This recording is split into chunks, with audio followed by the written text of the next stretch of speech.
So we're back again. We're on the trip to the Heisenberg, still a little bit out. Adam, what do you want the first topic to be? That's good. So I'm definitely new to the game. So if you hear me asking questions that are from someone who just is learning about the format, that's definitely where I'm at.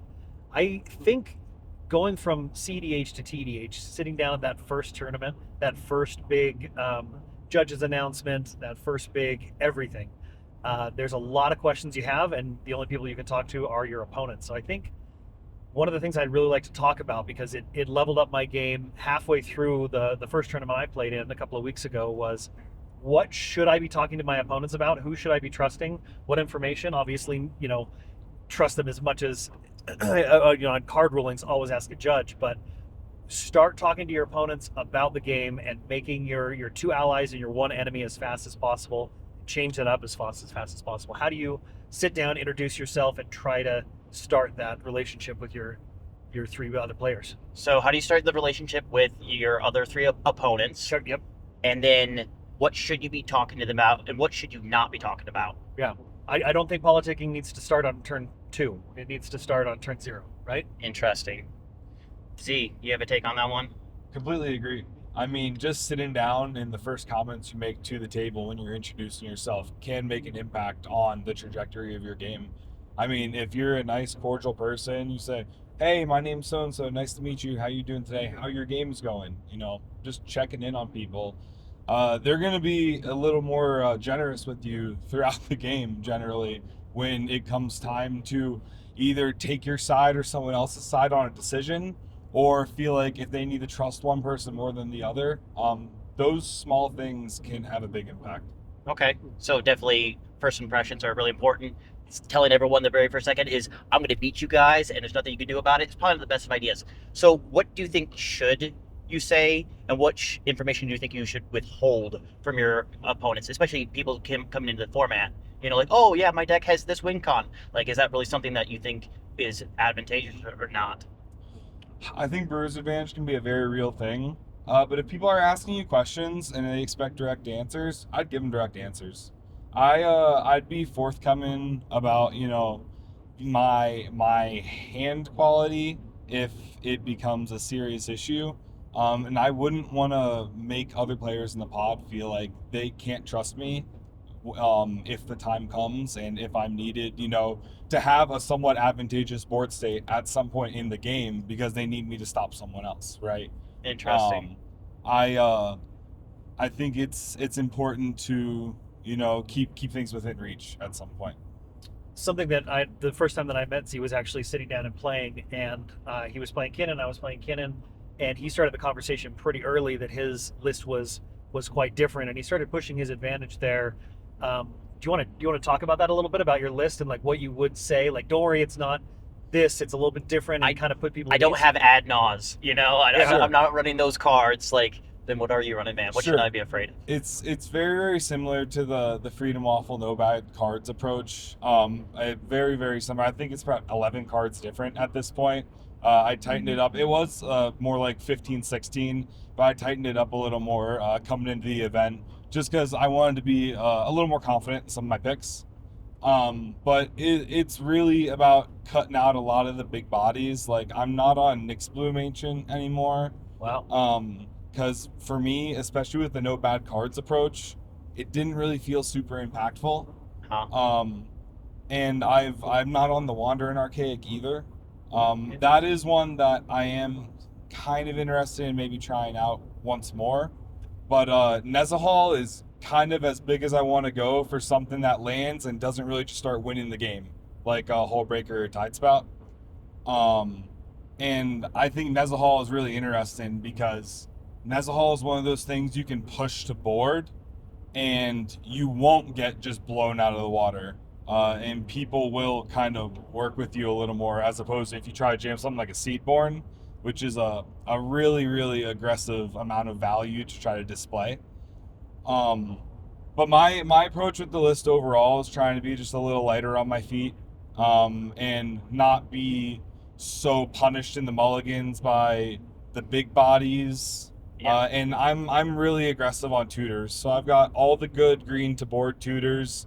And then for the blue ones, kind of controversial. I'm not on Tezzeret because I can't activate them at instant speed. Sure. It's source locked, but I am on War of Invention and Resculpt. Ooh, Um, Word is pretty good. Well, I love Whir. Yeah. I think a lot more cannons should be running Whir. I've had a lot of success with Whir. Just the fact that it's an instant, it gives you a lot of really dynamic plays when you're running the artifact copies into Bowmaster states, as well as like Smother and Tides, being able to take those as soon as possible. I've really enjoyed the card. I think sitting down and saying, "Hi, my name's Z. I'm playing Kinnan, and I don't play Nyx Bloom Ancient," is giving a lot of information that's getting you in a position where people that's a selling point right there. Yeah, If like, you sat down to me oh. and said that, either A, I'm not going to trust you the rest of the game, right. or I'm like, what is he running? But I wanted to real quick, you said you're running the green tutors. Are you running the new Nature's Rhythm? Oh, yeah. What, have you got any gameplay with it? Like, what are your thoughts on it? It's incredible. And I mean, the Harmonize, especially when you're running something like Nezahal as like an engine to play through in the mid-range, you can tap that thing. You just need 4 green pips. You're having a Hullbreaker. Okay. Like, it's nasty. Okay. Sweet. I'm excited. I put it in my deck too. I'm excited to see it. I haven't drawn it yet, so I'm like, I don't know, but it's a green tutor, so it's so I crazy. think especially in Kinnan, where your access to cards can be a bit limited, being able to tutor for value and then tutor for win con right behind it is monumental for the deck. Oh yeah, absolutely. Okay, so Z, you're on the Kinnan. It's different, but it's you're on Waffles. Well, it's kind of Waffle. You're on your own brew there, so that's pretty cool to see. I'm interested in this because it's slightly different and we haven't seen it for a minute. Jake mentioned this, and I think it ties to what Adam was talking to, being the new player at a table. Thrasios Vial Smasher. We've seen Vial Smasher Malcolm. We've seen Vial Smasher Timna, but Thrasios? It's been a minute since I've seen that. Sure. When you sit down and you hear that, Adam, how do you feel? You're a new player. Well, you're still about a year. You're still newer players under the year. You see that combo. What's your thoughts there? So, like, sitting down and never played against even Vial Smasher, period, yet in my journey, everything's thrown out the window. Like, the only thing that I really know is the deck text that I've, the research that I've done and kind of tried to understand about the deck. So if you're throwing another color in there, I just assume I have to learn what you're doing along the way and just make assumptions. And honestly, unfortunately, I'm going to kind of just phase you out because it's so much information when I'm trying to learn the stuff that I've already done my homework on. It's just a pop quiz. But I think, in my first tournament, the mistakes that I made, the spells that I had 2 opportunities to do a really early counterspell that would have completely changed the game for the whole table, and I didn't. And not talking to my opponents earlier was the biggest thing that I could have fixed. Yes, I could have mental misstep something better. Yes, I could have done something a little bit better. But both of those, the core change was I should have talked to my opponents.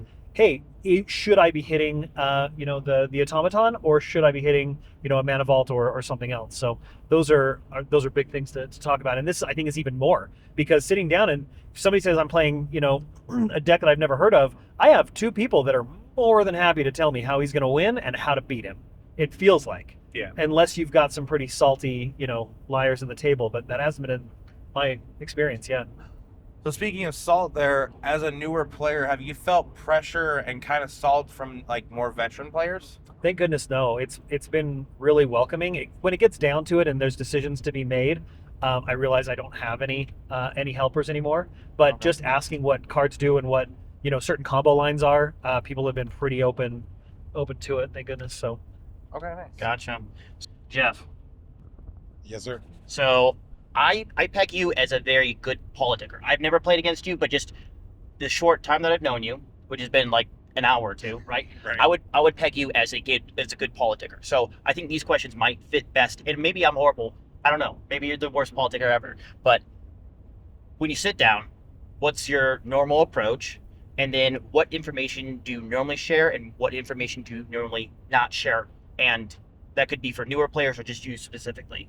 So when I sit down at a table, I'm usually the guy who's kind of empathetic to the table. I want to kind of feel everybody out. I'm really jovial, looking, to keep a high spirits game. I don't want negativity in my game if I can help it. Sure. I will generally share most of my information if it's not to a detriment of myself. Like if I'm giving up my entire win con to show them. Like if I accidentally drew a Thassa's or something and they don't need to know that right now, I will tell them that I have interaction. I will tell them that I can help them. I will let them know when I can help or what I can interact with. I'll even show that point of interaction or whatever it is. Um, but I don't want to give everything away. I feel like if you give everything away, you're giving away your power too. Sure. You know what I mean? I do want to keep the game as equal as possible. I think that's the goal. Is if everybody plays their cards the way they should, the game should naturally come to an end. You know what I mean? Or you'll get into a draw situation, which I try to avoid it at my as easy or as much as possible, because you always want to win the game. But I think if everybody's honest, or to the best of their ability, I think it's the best play or the best draw will win the game that way. And I think that my deck is privileged in that position that I just want to play cards. Being on Rog Thras, you just want to play your hand. You don't really care what's in your hand for the most part. You just want to show, I'm just playing dudes. I'm just trying to make mana. And eventually I will out advantage you guys just in my mana base. I'm basically a Cradle deck, but I can win without Cradle. There's an instant speed win. I love this deck right now just for the power that it shows. You just play to the board. I mean, as long as you have some sort of interaction to stop a board wipe, which there isn't very many in CDH, to be honest anyway. Sure. I feel like it's just very well positioned in this current meta of just draw go, draw go. I'm gonna draw go, but now my board now makes 20 mana because I've just played dork. You know what I mean? And then they're like, well, how do you just leverage that mana advantage to the point where it's an insurmountable thing. And you're just playing a normal game of Magic. You just seem to have more cards than anybody else, more mana than anybody else. So you would say that you are like the premier mana deck in the format currently? Yeah, absolutely. Even We over take Kinnan? advantage of Cradle I would to agree with the that. highest degree. We can leverage Thrasios. We leverage Lever Kinnan. Kinnan Yeah. just as well as any Kinnan deck. And we have we have free spells in Flare of Duplication, Flare of Denial. That's basically like Rograk's job is just to turn on our free spells. Interesting. It's not a red deck anymore. It's a blue deck with Rog. Is the real gist of it. That's pretty cool. I remember when there was Dargo Thrasios, I think back in the day. Like the premier Kinnan deck was that deck. It wasn't even Kinnan. Yeah. And it seems like it's circled back around a little bit to that, where it's like the best Kinnan deck might not be actual Kinnan. Yeah. Because having Thrasios in the command zone is so OP that you don't really need Kinnan, but man, does it make you really hum. That's Yeah, it's kind of like a Secret Commander Kinnan deck, but ultimately it's a Cradle deck, so like that's our commander over anything else. don't you run an enchantment that is also another Cradle? Absolutely. Yeah, Dude. we have 2 Cradles. We have like 5 ways to untap it and multiple ways to search for it. It's the most important part of the deck, but The flip enchantments, man. Yeah. I want to be able to play them all, and I'm so happy that you finally can in that deck. It's so fun. yeah, So I love it. I've got a quick question. We can stay on topic, but this is Sure. something I maybe want to hit later. But how often do you look at deck choices and your personal type of politicking and make a decision on a deck type based on your type of politicking? Because if you're the guy that always has to scream out loud, "I'm not the problem," maybe you shouldn't play a commander that is the problem. Maybe Well- you should be playing something that's a little bit sneakier, or vice versa. So don't play Blue Farm, the best. Well, right. I mean, there's, I guess, I've just seen some people that they're playing something it's off the radar, and all they talk about is how their deck's not powerful, nonstop, the whole time. Don't worry, I'm not going to do this. Don't worry, I'm not going to do this. Don't worry. What are you here for? Then, If you're not going to do any of the things, what are you doing? then And- reveal your hand if you're yeah, not scary. and reveal your, like, what are you going to do? I don't know what you're trying to do. You're telling me all the things you don't. You just told me 10 great cards you didn't put in your deck on purpose. Why? What are you trying to do? Are you just, Interesting. a sideshow? So maybe if you're the type of person that always wants to be off the radar, maybe play off the radar. I don't know. Yeah. I would think that there's a lot of people that sit down and can't be as jovial and as easy to like as Jeff. Maybe you want to, you know what I mean? Like, you're not playing. I think Brew's Advantage is definitely a good topic that we can speak for on later. And at least my opinion on that right now is That's a bigger one. most of the time people aren't afraid of things they don't understand. They dismiss them. They're like, that's a pre-con chatter thing. I know it combos off with this. I have one piece of interaction. I don't care. You know what I mean, kind of thing. I think Brood's Advantage actually works in a different way. That they're not afraid. They're dismissive. They're like, this isn't a top tier deck. I don't care, right? So, I mean, that's kind of like where Maddie is a little bit on his deck that we're going to ask him about in a second. Really, is like, once again, you're playing like an off meta deck. Like, how do you approach your other three commanders or the other three players, and like, what information are you willing to give on an off meta deck that is very off meta, Maddie? Oh, you're asking me? Okay. Hey guys, hey, back. The good thing is, I straight up tell people like, oh, he's playing black. Oh, I'm not playing Adnos. I'm not playing Necropotence. My life total is only used for Ancient Tomb, and I think no, I'm not. I don't even. One ring? No, I don't run the One Ring. Huh. I don't run the One Ring. Yeah. And the Birthing Pod. I'll say I'm on Birthing Pod deck. I use it to get the Phyrexian mana. I use that more than anything. Sure. But my biggest thing is I tell people, man, I'm just here to play one card, and it's my pet card. It is my favorite card, just because of what it is. And it's like you said, it's Brewer's Advantage, because everyone thinks I'm here to play stacks. Yeah, I got some stacks pieces. I got some hard, like, oh, we're not doing this, we're not playing that. But yeah, go fetch your what you want, dog. But when you flip out your thing that activates abilities, I'll turn those off. I have that Clarion Conquer. I've got that Curse Totem. I've got those key pieces because we've had to deal with Sisay up until the bans. And how do you stop an activated deck? Well, you have to wait to stop the activations, or they're not getting counters, or you have to be able to stop the tutors. That's a big thing. And you were telling me, like Jeff was talking about this, he has a bunch of Gaia's Kratos tutors. Not Seraphim. Jeff is saying that he's got the tutors to get these guys Cradle out, untap it. Well, what if you can't get into his deck? What if you can't, or you gotta look at the top four, dog? And how often have you gotten a fetch and you look at the top four and you just miss the land? Oh, that's the most frustrating thing like ever. It's like I'm sorry, and I'm gonna sound like a bully here, but I enjoy that. And when I see someone's light disappear because I just made them lose that fetch, and it's not because it's underneath my opposition, but because of Avon, I'm like, ha, ha, ha. Yeah, you weren't made for stacks. Stacks was made for you. I got you, man. 100%. I like stacks as well. Yeah, It's maybe hard for me to that's why play right me and now. Chris are just so connected then. But no, just lurking around in this quarter. But anyway, I definitely think Brewer's Advantage is a big thing, and the downside, I think me and Jake are on the same boat there. We can be a little bit like, hey man, we're running this, or I'm doing this, and people are like, I don't know what that is, and I don't care. You do what you want. But you guys on Kinnan, or him on Rock Thrust, or you on Magda, I've seen those decks on Play to Win. I've seen those decks on CEDH TV. I know those decks are strong, and I've watched a top deck or EDH top 16. They're sitting there. I know those decks they're scary. So I'm not gonna not say necessarily trust you, but I'll take his word and my word a little bit higher than your guys's. Does that make sense? Sure. So I think that's a positive on the Brewers side. I got you. So I guess I'm going to ask my own self the questions. Hey, Well, Chris. I can hey, ask you. Hey, I didn't how's know it if you- going, Chris? I didn't know. Oh, it's going great. Get out of here, Chris. So, yeah. Chris, go as for it. you are technically not playing and you're going to watch this, I want you to take two ways of this. What is your personal opinion on talking to the other three players? But how are you going to watch? Like, because you can technically walk around and watch us play, and you're going to see other people you know. How do they deal with it? What do you think is going to happen? So answer the first one. How do you deal with the three players? When I'm sitting down? Yeah. Well, playing Magda a lot of different times, Z can attest to this. The first second someone does say, you're playing Magda, you're scary. It's like, dude, concentrate on your own board state. I haven't even played a land yet. And I just kind of throw it back at them like, you play to the board state. I get that I'm scary. Don't tap out. I'll let you know. You tap out and you don't have any interaction, I'm going to go for it if I have it on board. And it's all there. You know what I mean? Nothing's hidden.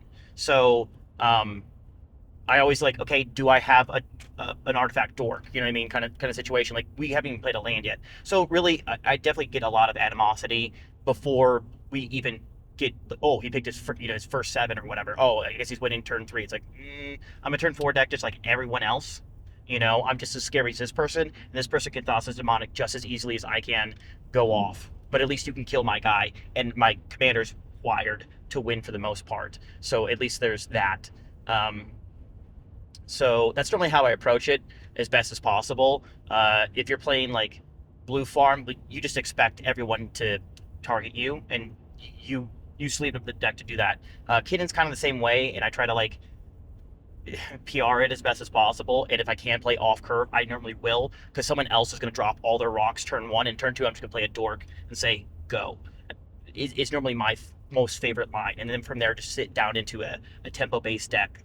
As far as like watching other people, I mean, it should be interesting to see. I don't really know what information I'm really going to glean, or that I'm like really like a sleeper agent. Like I'm sitting around and like, hey guys, this guy is an absolute cheater. Like I'm not. I don't know. Well, I don't want that. What I mean by that is like, I would love to get a report back from you, like a couple, like a little bit later, like Sure. a recap on something. Like, how did you see some of those? You're gonna see some weird decks. You're gonna see some weird, especially at tournaments. We can all attest that. We've been to these tournaments throughout Salt City, a couple of us out of state. You see some weird decks at these tournaments that are like, wait, how is that like, wait, you brought what to this tournament? Yeah, And I can touch for that. I brought Ravos Thrasios, and when people are like, huh? So I get it. And Sure. that's what I mean. I was like, because you're going to be walking around, you're going to get a little bit more insight, because we're not going to see everybody's decks at these tournament. That's where I wanted, like, hopefully you, like, the kind of foresight, do you think it's going to be more of like me and Jake here, Brewers Advantage, or do you think it's going to be everyone running Kinnon, Thrasios, Rock, Thrasios, Krark? It's Thrasios something now instead of Timna something. That's Sure. that's the funny thing, is that's what it's changed to. Sure. I know, but I like how you're saying it. It's like, you definitely, because you guys are playing a meta deck, you have to kind of give that, hey, no, I'm not doing that. You know what I mean? Yeah. My observation, more than likely, it could be off entirely, but my best guess is, with it being as big of a pot as it is, you're not going to have your local LGS guy coming in and playing his Chatterfang deck. Can Chatterfang absolutely take off? Absolutely, it can. And once again, Brew's advantage there. But I would imagine you're going to have more meta top 20 kind of decks for the most part, with some locals and some, Jakes and Maddies. But I think it's predominantly going to be in the meta, being as the prize pool is pretty substantial. People are coming to win. The grinders are going to be grinding, and really, what does that really entail? Blue Farm is going to be heavy. It's just going to, especially with this much stakes. It's the first time that we've actually been to an event that is this large. So my perceptions and hypothesis could be horribly wrong, but that's my best guess. So I'll be looking around and seeing, oh wow, yeah, it actually is this, or no, this is the Wild West. There's there's 3 still Elise. Like, wouldn't you know what I mean? That can take off, but like, we'll see, and I definitely report of like, this is what I observed. Hachatons, as far as the eye can see. I'm definitely excited to talk about on the way back and see on our recap of how it went. So, Okay. but you guys, thanks again for joining us on our car ride down. You'll probably hear some more from us, but again, we'll catch you guys next week.